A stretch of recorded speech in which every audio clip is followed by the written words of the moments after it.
Mondial Foot se transporte dans la banlieue de Dakar pour vos amoureux du football, du ballon et de l'équipe nationale du Sénégal. Alors, on reçoit ce jour de veille de match, Sénégal-Angleterre, on va recevoir notre ami, notre consultant, presque notre tout.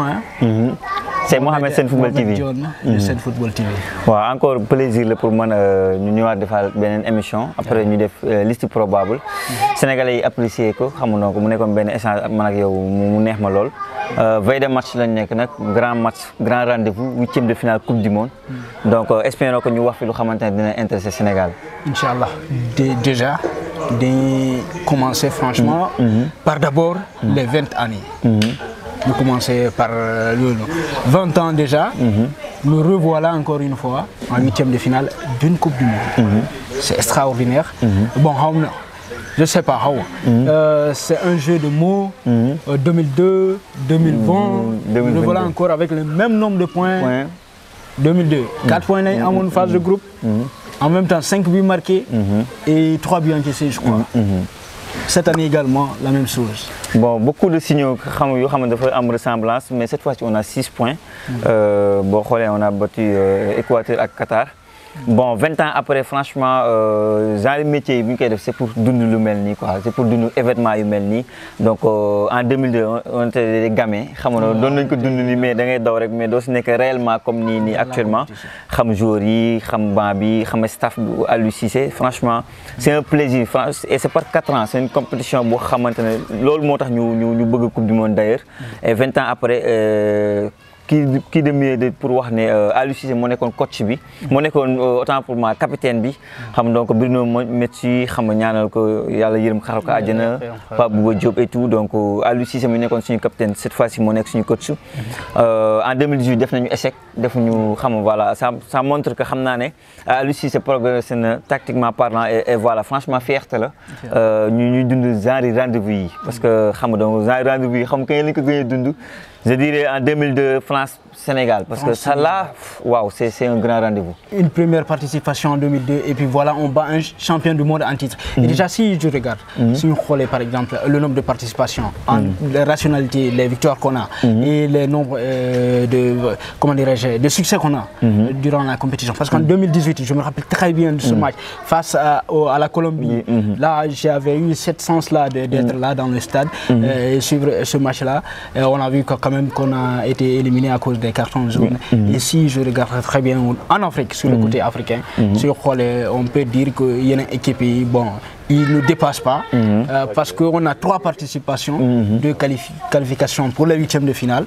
C'est déjà pas mal. Et un échec avec les cartons, est-ce que nous ne sommes pas franchement devant les autres nations africaines? Bon, avec le Cameroun qui a 8 participations, je crois, avec 2 uniquement. Bon, actuellement, on peut dire que nous avons progressé. Bon, quand je pense 10 ans avec Zires, donc avec Koto, avec Lamine Ndiaye, ces moments-là, c'était difficile de dire dañuy dem Coupe du Monde. Là maintenant on est en train de vivre loolu ñu ngi koy dund bu baax baax donc comme ni ma ko waxee fierté la satisfaction la instant on fait partie des meilleures équipes en Afrique et chiffres yi moo koy monté d'ailleurs sax ñu ñor statistique ñoo nekk équipe sélection africaine bi gën a baax position FIFA et ñu yàgg ci pour boo xoolee une durée. Depuis 2018 depuis 2018 et boo xoolee Égypte avec ñoom Mohamed Zidane defuñu loolu xam nga Hassan le Côte d'Ivoire de ñoom Drogba defuñu loolu le Cameroun de ñoom Eto'o defuñu loolu. Actuellement ñu nekk di performer au niveau international on peut dire que bi mooy suñu 3e participation en Coupe du Monde. Voilà déjà qualifié nañu à 8e de finale en 8e je pense que progression am na. boo xoolee par rapport ak 2018. xam nga donc pour moi déjà rek là c'est une bonne nouvelle pour génération bii di ñëw. Donc football dem Coupe du Monde c'est tellement important c'est voilà ay nouveau Sadio Mané dinañ si juddu actuellement disons am na boo yoo xam 8 ans la ñu am. instant yi voilà ñoo ngi rêvé bu baax baax mel ni joueurs yi mel ni Ismaïla Sarr. Voilà c'est mon 2002 dafa andi ben fougue ci jeunesse bi fa nekkoon ci jamono bobu ñom El Hadji Diouf ñom Fadiga ñom Salif Diaye ñoo taxone boy yu bari bëgg doon melni ñooñu donc dafa tax ñu bari bëgg doon nekk ay footballeur moo andi ñoom Sadio Mané ñoom Gana Gueye ñoom Cheikh Kouyaté j'en passe xam nga voilà maintenant nag génération bi fi nekk nii faut savoir que Aliou Cissé nekk nag ñoom yàgg na c'est juste en 2015 la yor équipe et même on peut dire avant avec les Jeux Olympiques bi xam nga donc Kouyaté mu ngi fa woon xam nga donc Sadio Mané mu ngi fa woon Gana Gueye donc c'est une génération bu xamante ne voilà xam nga donc xam nañ leen bu baax a baax ñoo ngi nekk di performer espérons def exploit enfin jéem a jógee les huitièmes de finale dem quart de finale. dem quart de finale. tase ak France incha allah. parce que c'est ça tase ak France. France nga bëgg quart de finale parce que l'Angleterre déjà moi. dóor nga leen ba pare balaa dara di xew. dóor naa ko ba pare justement en parlant d'Aliou Cissé. El Tactico on le dit souvent. El Tactico mais ba tey bon on peut dire ce dernier jour là. on a vu vraiment qu'il était intracté. Est-ce que Aliou Cissé est-il devenu le vrai El Tactico qu'on attendait? Bon man je dirais que Aliou Cissé mën naa ko nangu loolu vu gis naa si moom progression parce que en 2017 en Coupe d'Afrique mu toog en quart de finale trio bi ñun ñëpp ñoo ngi fàttaliku football bi fa amoon entre le trio bon je me rappelle de Keita Baldé mais fabuleux dribble xam nga donc avec le ak punch bi mu àndaloon Sadio Mané en 2017 mu toog trio bi bolok ba moo ko sonaloon en 2018 mu dem finale Algérie dóor ko en 2022 mu gagné trophée en 2018 mu toog Coupe du Monde en 2022 mu qualifié huitième de finale donc il est en train de progresser mais man pour man El Tactico mérite na ko surtout le match bi ñu mujjee nii. faut savoir que contre Équateur franchement man personnellement parlant sans pour autant voilà xam nga donc sans faire de langue de bois comme tubaab ni mu la koy waxee. ma dëggu rek. dama gis ne Aliou Cissé man classement probable bi noonu xaar contre Équateur. il a carrément changé. il a complètement changé. complètement il nous a berné parce que là même moi j'étais surpris. mais suñu xoolee par exemple les matchs d'avant. est-ce que Aliou Cissé n'a pas eu peur parce qu'il était dos au mur. est-ce que ce que dit Kalidou Koulibaly. il dit bon moom daal il dit on est plus fort quand on est dos au mur. Est-ce que c'est pas franchement dans ces situations-là Aliou Cissé montre vraiment sa vraie tactique? Bon pour moi la tactique déjà Assane Wenger maa ngi ko doon dégg sur Bein Sport muy wax ne il a réussi son coup mooy match bi contre Équateur. Faut savoir que Équateur ñu bëri ñoo ngi koy xeeb nii bëgg ko xaw a nawal. Faut savoir que avant ce match-là on disait Équateur day écraser Sénégal parce que Équateur li mu wane woon contre Hollande gagné ay duelam tout ce qui est athlétique tout ce qui est physique on disait que ne voilà Sénégal pour que mu gagné match boobu bataille du milieu la war a def. Aliou Cissé boo xoolee kenn xaaru woon le trio Pathé Ciss Gana Gueye Pape Gueye on n'attendait pas ça franchement on attendait Nampalys Mendy bi xam ne sentinelle le cadre le tout le temps day jouer on attendait ça mais 4-4-2 bi ñu tegoon tam qui a très bien marché contre Qatar avec Famara Diédhiou buteur tous ces attaquants buteurs Boulaye Dia buteur Bamba Dieng buteur on attendait donc comme que c'était un match boo xam ne obligation pour nga gagner la ñun ñëpp dañu doon xaar 4-4-2 Aliou Cissé franchement man foofu laa gis progression parce que man je me rappelle en 2018 am na benn cadre bu xamante ne coach bu Algérie da ko waxoon muy Belmadi. Jamel Belmadi mu toog conférence bi nag mais yow Aliou Cissé li ngay classé lii ak lii ak lii il s'est trouvé que li mu ko waxoon moom la classé après ñu dóor ñu si cette fois-ci pour man le côté nax équipe adverse bi loolu moo ma si neex quoi.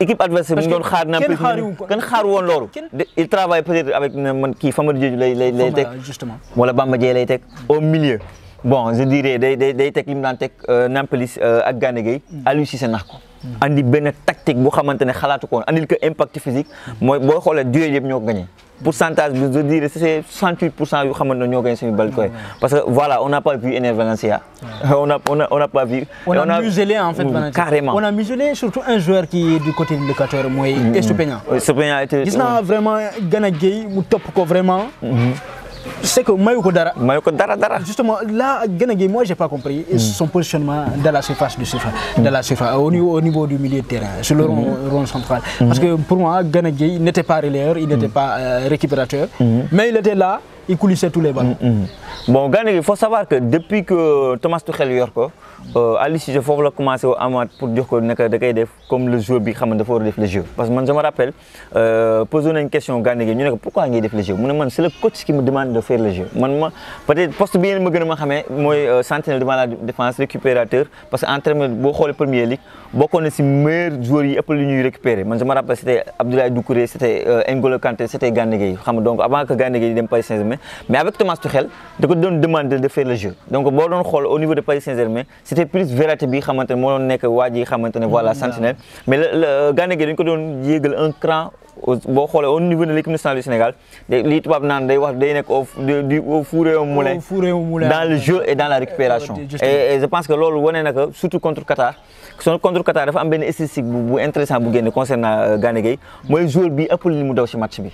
Ça veut dire que da doon def benn travail de l'ombre bu xamante ne voilà dina compenser par exemple un Ismaïla Jakobs bu demee donc c'est un gars bu xamante assez intelligent souvent damay wax sénégalais yi ma ne leen Gana Gueye dafa am des matchs de très haut niveau en Ligue des Champions que ça soit contre Dortmund contre Real Madrid contre Manchester City bi mujj noonu bi mu dugalee bal bi daaw des matchs de référence et du côté de Premier League aussi tamit am na des matchs de référence ay des chocs. Je crois quand il était à Paris def na match ay référence surtout contre le Real Madrid en Champions League. Ça veut dire que match de très haut niveau yi match de pression bi nii Gana Gueye xam na loolu moo tax franchement il va nous manquer sur match bii di ñëw et donc Aliou Cissé par rapport ak stratégie bi mu teg noonu franchement ça a très bien marché et que dire de Iliman Ndiaye bi xamante ne voilà sénégalais yi ñu ngi ko doon demande waaw sénégalais yi moom la ñu doon xaar et même sur un côté c'est pas son poste mais techniquement parlant c'est propre c'est un gars boo xamante ne facile pour dribbler du dribbler pour dribbler dribble bu mu def rek dafa jàpp ne buntu la pour mu dem seet leneen donc franchement pour système bi xamante ne Aliou Cissé andi na ko pressing bi dès les 15 premières minutes les bouffer carrément xam nga donc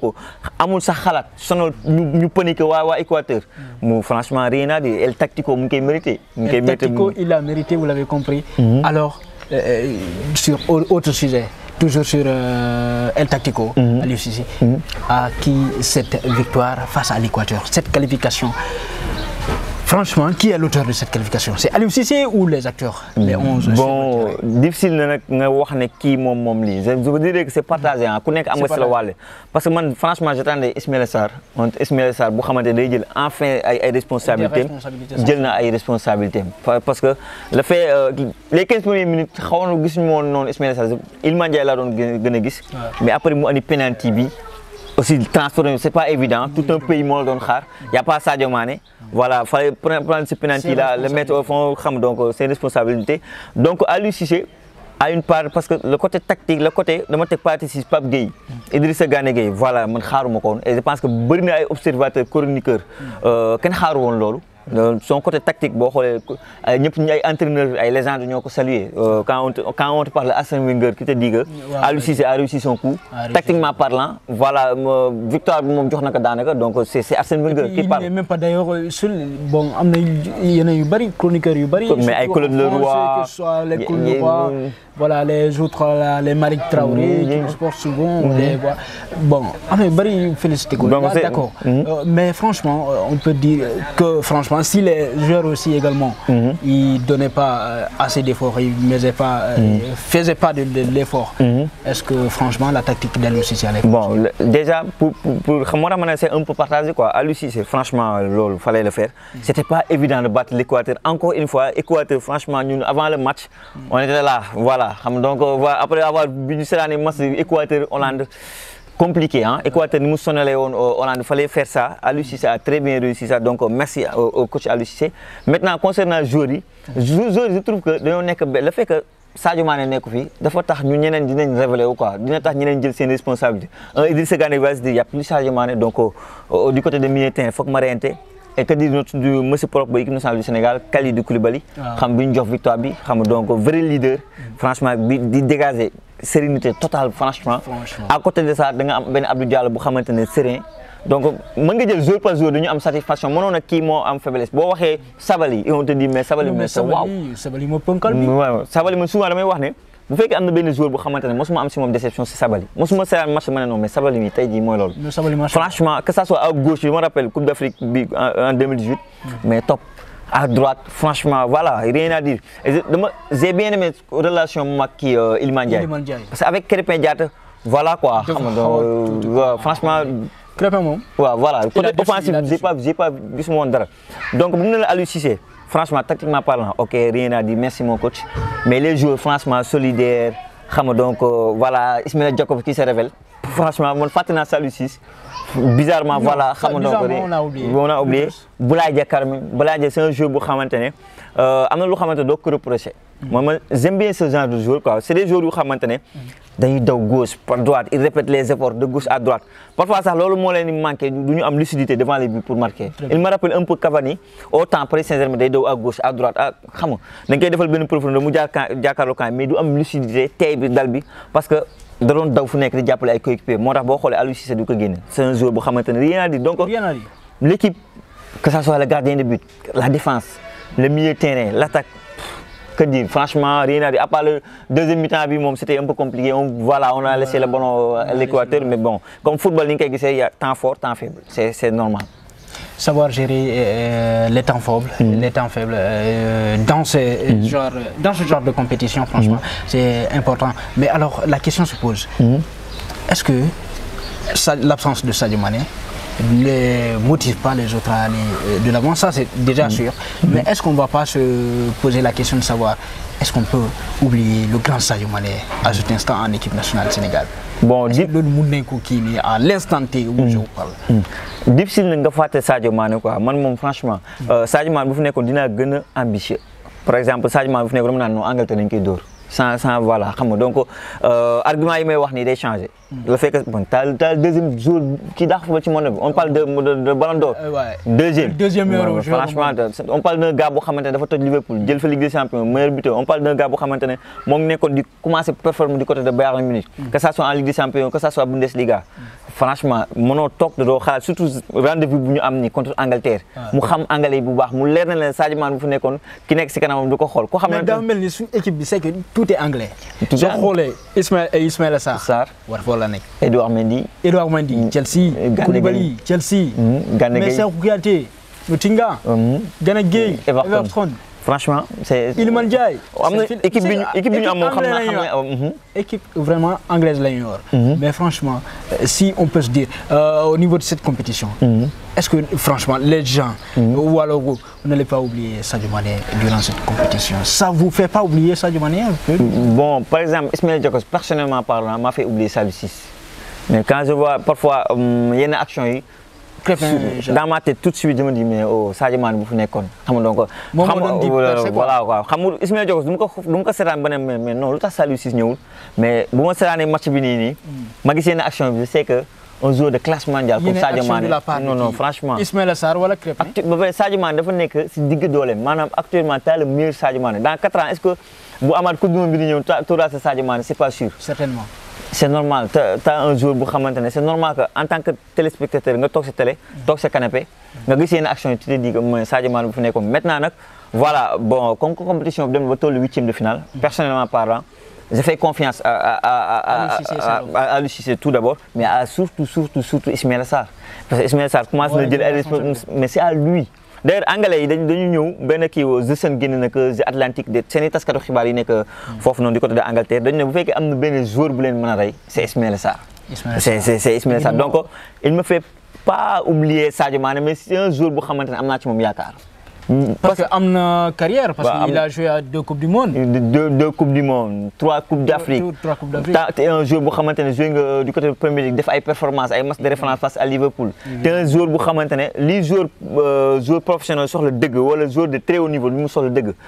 maanaam puissance dribble accélération.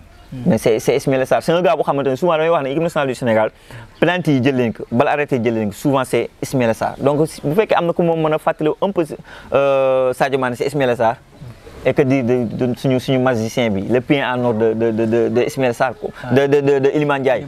Iliman Ndiaye c'est le nouveau Sadio Mané. c'est franchement bon pied le gars franchement il suffit moom laa ma ne man. bi ma dalee saa football ak léegi ça commence à faire un temps quoi mu ngi commencé yàgg un peu doon tax du ma mag du ma xale noonu. mais voilà sensation bi may am Iliman Ndiaye bu téye bal bi maa ngi koy am si Zinedine Zidane si Ronaldinho. moi personnellement Messi mais l'extraordinaire. moi personnellement je l'ai quand Messi tout ça. parce que Messi du son joueur de mais franchement il faut le reconnaître quand Messi a le ballon tu as non franchement non c'est un grand footballeur. pas besoin nga naan kii laa faral wala kii Iliman Ndiaye c'est la même chose. c'est un don du ciel quoi maanaam li mu mën noonu. c'est pas man li tax mu Iliman Ndiaye neex ma déjà dafa amoon benn interview bu mu def mu ne man fa laa xamee ne kii mën na nekk joueur bu mag mu ne man mii dama bëgg a ñëw Sénégal ñëwagul Sénégal de pour jël coupe du monde deuxièmement jël ballon d'or mondial on parle pas de ballon d'or Afrique de ma xam ne kii ku ambitieux la et match bi boo xoolee bu doon beneen joueur mën na passer à côté parce que tout un pays ñoo doon xaar Iliman Ndiaye match bi jot ñu teg la titulaire. C'était une pression mais extraordinaire. On y a non, c'est le nouveau Sadio Mané, ñi naan dafa rejouer chroniqueur, observateur, la population sénégalaise ñëpp dañoo wax ne Iliman Ndiaye dafa rejouer. Dafa waroon départ. Dafa war titulaire ça la. Très bien, justement. 2-3 bonhommes même 2-3 bonhommes woon na la mais voilà man dama war a titulaire. instant yi Aliou Cissé bu ko tegul contre Angleterre coow dina am. Franchement. Donc voilà. Ce côté contre Angleterre, et justement on va passer justement sur cette question. Le Sénégal, l'Angleterre, 8e de finale, ce dimanche, à 19h GMT. Comment aborder ce match? Bon, approche match bi dafa am solo souvent dañ ne grand rendez-vous yi man bu ma yàggee ay documentaire yooyu souvent joueurs yi bu ñu leen posé question même Cristiano Ronaldo nee na doo mën a nelaw mu ne amateur bi professionnel bi ñoo si am maanaam toute la nuit tu penses qu'à ça match bi suba la laay def bu ma poussé nii comme un joueur lambda nii amateur donc c'est un grand rendez-vous. C'est une compétition bu xamante ne c'est par 4 ans ñi fa nekk dañoo war a xam ne dañoo am sens nekk fa c'est pas parce que dañoo daax football sénégalais yi ne fii que ça soit ñi nekk Sénégal que ça soit ñi nekk bitim réew. C'est un match assez spécial. Assez spécial, je pense déjà dakuñu football. Mais l'approche du match pour moi. L'approche du match, il peut avoir un favori. C'est pourquoi j'adore bien le terme spécial José Mourinho. C'est que lui il dit c'est pas toujours le favori qui gagne. C'est là je l'adore. Mais Sénégal-Angleterre, moi je pense. Alors les bookmakers, ils ont leur intérêt à dire c'est lui le favori. D'accord, dans les matchs il y a toujours un favori. Mais l'effet du jeu, si on regarde bien les éléments, hormis le jeu offensif que les Anglais ont avec Bukayo Saka actuellement qui flambe, voilà. Et on voit également Phil Foden. Mais bon, il y a carrément ça, Phil Foden départ match. Si on regarde aussi Harry Kane, d'accord, ça joue bien. Mais cette équipe anglaise, elle n'est pas stable, à mon avis. Je l'ai vu jouer la Coupe du Monde en 2018, demi-finaliste, mais pas stable. On voit dans le jeu. En Coupe d'Europe aussi. Le dernier Euro, justement, perdu face à l'Italie, ce jeu au Wembley Stadium. Mais est-ce que l'équipe B, franchement, ça peut inquiéter le Sénégal? Bon, il faut faire très attention. Déjà, Angleterre, c'est une équipe qui actuellement si favori le bok. On est d'accord pour dire ça. Déjà, mais le short favori alors? Bon, pas outsider mais favori. Pourquoi favori? Déjà que tu es en demi-finale de Coupe du Monde en 2018. En Coupe d'Europe, tu veux terminer finaliste. C'est normal. Belgique, Belgique. C'était un favori ou pas? C'était un favori, évidemment. Mais alors le Maroc a contribué à sortir cette équipe? Bon, c'est possible. Bon, je vais m'expliquer un peu. Quand moi Angleterre va parler. Après, nous allons gagner. Déjà, parce que les Sénégalais aussi, ñu bari bu ñëwé ñu yaakaar ñu jaar ñëw door leen jaar bu démé non c'est ça un match mais difficile match coupe du monde c'est un match bo xamantene man Angleterre bok dama lay wax sama lima gëm quoi ci match bi dans le match ni man gëm na duñu gagner dans le match joué mais lenn la ragal exploit individuel parce que c'est une profondeur de banc mais extraordinaire. Attaque bi moy problème bi. C'est l'attaque bon. C'est justement c'est pourquoi j'ai insisté au départ sur l'attaque. Sur l'attaque c'est extraordinaire. Attaque bi mo ba. Maintenant mais sur les autres côtés on peut. Bon man bu ma doon wax fépp xam nga souvent damay def ay vidéo point fort point faible. Ma équipe bi li mu mën ak li mu mënul. Sur les points faibles li ma noté taxu ko bari non. Je sais que collectivement c'est pas extraordinaire. Par exemple quand bi may wax wa Hollande wala may wax disons bon le dernier équipe de Équateur dama gis né collectivement parlant extraordinaire. Zori bi ñuy jappalé mais wa Angleterre le collectif c'est pas ça, c'est pas extraordinaire. Après jeu de balle bi possession bi c'est pas aussi voilà, c'est xam donc dañuy football ni pour football quoi. Dañuy football rek. Match contre Iran, c'est un match trompe-œil. Manam match bu xamantene da lay nax la. Très bien. Surtout bo xolé scope tu dis mais waaw Angleterre xaw nañu dé non dañu jël mu jëk ñoñu gaay ñu gagné len. C'est un match. Mais quand bo xolé le match contre États-Unis, là tu sais que ils ont eu des inquiétudes. Am nañ inquiétude. Maintenant nak face aux Pays-Bas, Pays de Galles ça a changé. Parce que bo xolé au niveau de leur défense, il n'y a pas de changement. Pickford, moi, je suis Axe B, Stone, Maguire, Luke Shaw, qui Tréppier, parfois Tréppier, parfois Arnold, Welker, mais Tréppier, moi, parce que Arnold, il faut savoir que Rhys James m'a blessé, moi, Arnold, mais Arnold, il n'est pas convaincu. Au niveau de leur milieu de terrain, Bellingham, Declan Rice et Mason Mount comme numéro 10. Le premier match et le deuxième match. Mon équipe 4-2-3, Mason Mount, mon équipe numéro 10. Sur les ailes, on avait mis Seka et Sterling en attaque qui dit Henry Kane. Ça, c'est un 4-2-3, ça a marché contre l'Iran. Nous avons 6 buts, donc voilà, nous sommes contents. Contre les États-Unis, nous avons match nul. là foofu la polémique bi judd foofu la Angleterre coow li ku nekk di wax faut que Foden jouer par rapport li mu wane du côté Manchester City d'ailleurs ça am na benn statistique bu extraordinaire bu génne ñu ne Angleterre mosul def statistique boobu maanaam depuis 1966 maanaam avant 1966 maanaam si wàllum kii tir cadré c'était nul dañu ne match bi dara baaxu si il faut que ñu gis Foden mu changer système bi andi un 4-3-3 et boo xoolee le match contre États-Unis dafa dugal kii Jordan Anderson. Voilà. Évidemment. Bi mu ko dugalee mu andi équilibre dans le milieu. Gagner ay duelam. Parce que c'est l'expérience. Jouer ay matchs de très haut niveau. Dem finale des champions, finale des champions.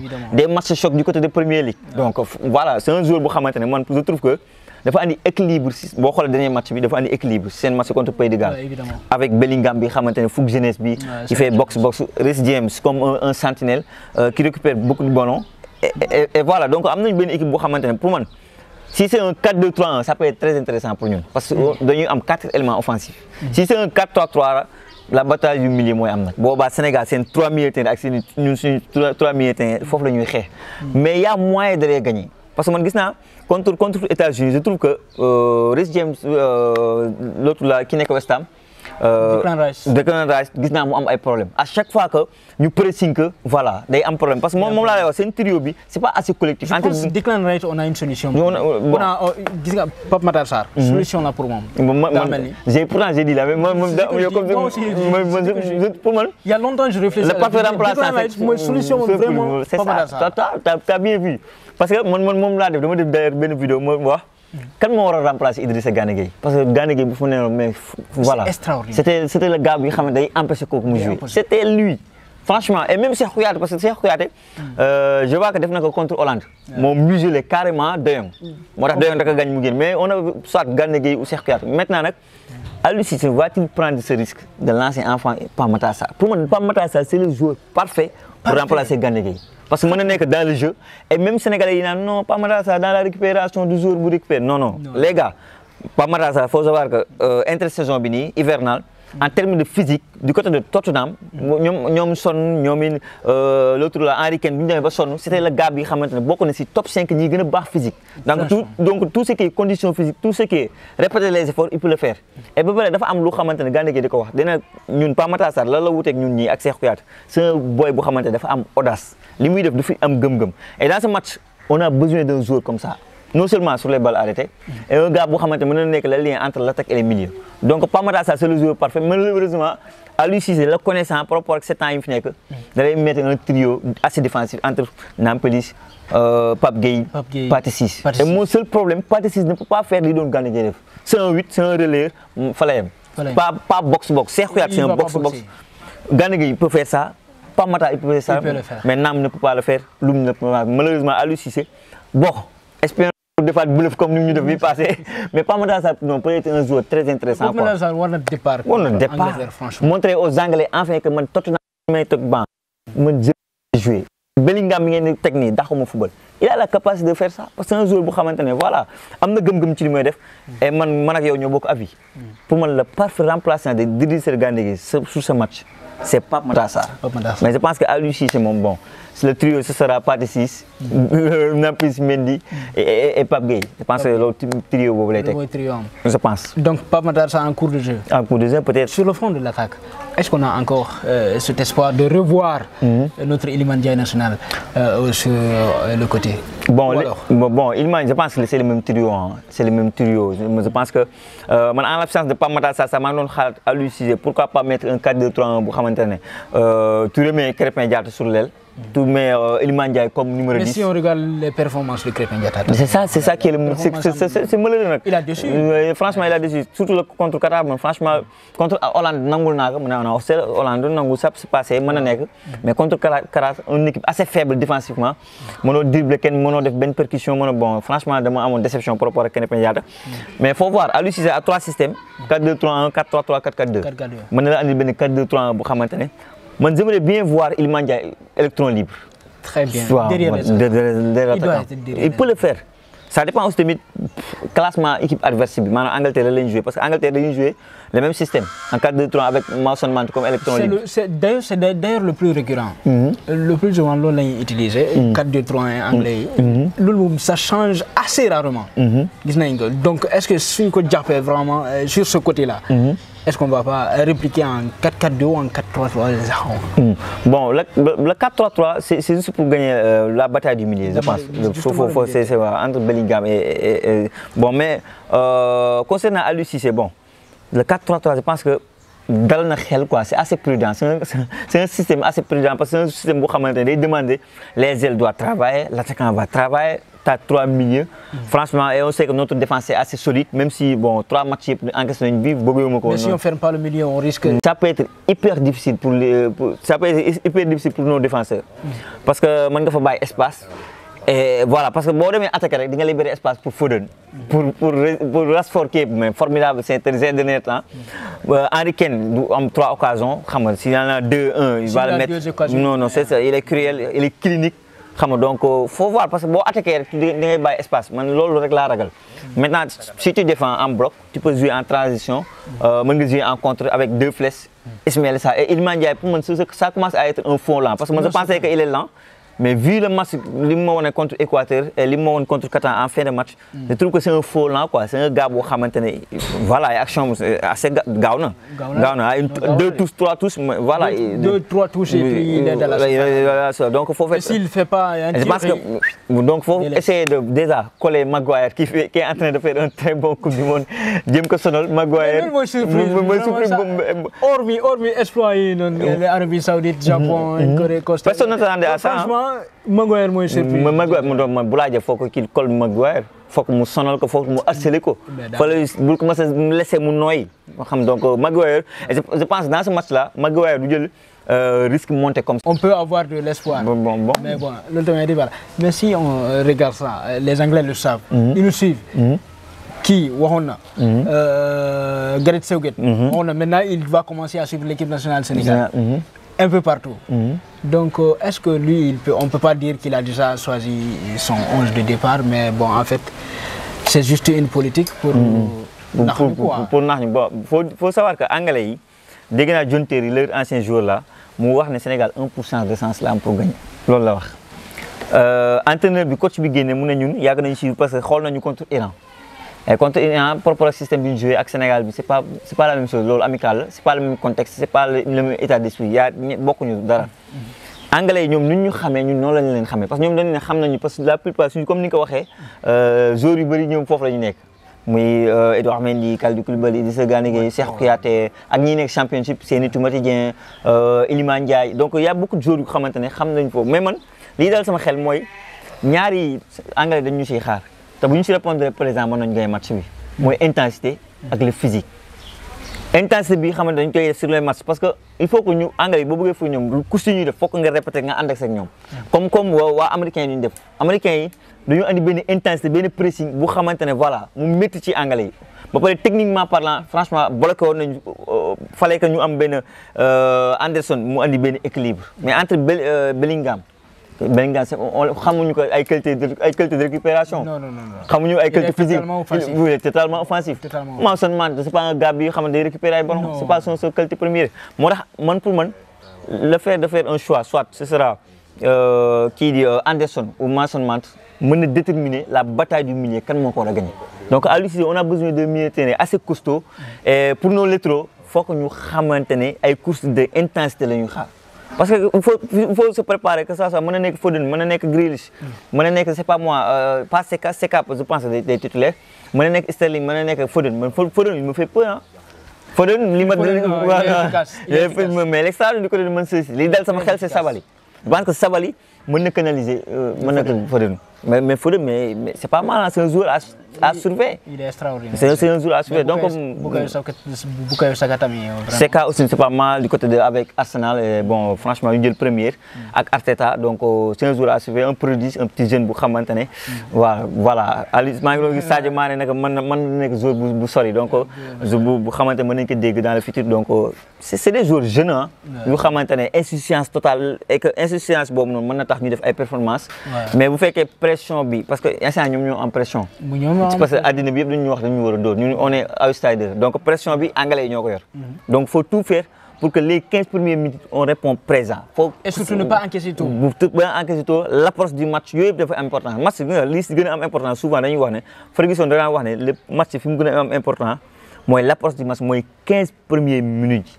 Concentration. Bien rentré dans son match. Bien rentré dans l'ange warul jël le kii loolu yëpp faut se préparer nga loolu boo xasee ba canaliser que après tu peux jouer tranquillement. Tu peux jouer tranquille à l'aise. Franchement loolu. Parce qu'au fur et à mesure vous avancez dans le match et que tu n'encaisses pas, le favori est sous pression. Sous pression. Donc alors vous l'avez compris, il faut rester concentré durant ce match et ne pas céder à l'attaque des Anglais. Alors le dernier mot. Bon le dernier mot espérons li may ñaan mooy que ñu am ndam. Que nous ñëwaat fii ñu prépare le match contre France ou la Pologne. Bon, moi je vais la France. Ne pense pas que France day dóor Pologne. Bon, évidence bi. Franchement France la bëgg a dóor barki Yàlla. Waaw France lu nekk sama xol. mooy France Sénégal bon doori France moom mu ngi dem jëli coupe du monde bon man moom dama lay wax lii man lu neex laa bëgg naa de benn Lewandowski kese waa Pologne ma dóor leen bon France bon évidence bi mooy que France day dóor Pologne avec Kylian Mbappé qui est extraordinaire loolu moo gën moom franchement y a Tchouaméni y a bon j'en passe xam nga donc Olivier Giroud qui veut dépasser le record de voilà le meilleur buteur français de l'histoire il a égalé Thierry Henry donc xam nga le match veut que mais li may espérer mooy que waxtaan bi amaat et que pour waxtaan bi amaat faut que ñu qualifier. Il faut nous qualifier. Justement, c'est là le truc. Il faut qu'on puisse se concentrer. Mais avant mes derniers mots, moi, nuyu waat leen ziar leen ñi ngeen fi ñëw toute l'équipe Matar derrière la caméra ak waa TFA et donc plaisir pour man may am saa su ne émission et bientôt dinaa def mon retour mon comeback xam nga donc du côté de la capitale Dakar ñu am fa tamit émission espérons que di ngeen fi ñëwaat pour ñu préparer le match contre la France. Inch'Allah. Fii moom sama kër la. Non fii sa kër la ma ñëwal heure bu la neex. Merci. Allez, vous l'avez compris, on se quitte avec ce beau sourire de Mohamed Dionne. On se donne rendez-vous très prochainement sur la télé qui vous parle et puis en compagnie aussi de mon ami Mohamed Dionne de Sen Football TV évidemment. Portez-vous bien.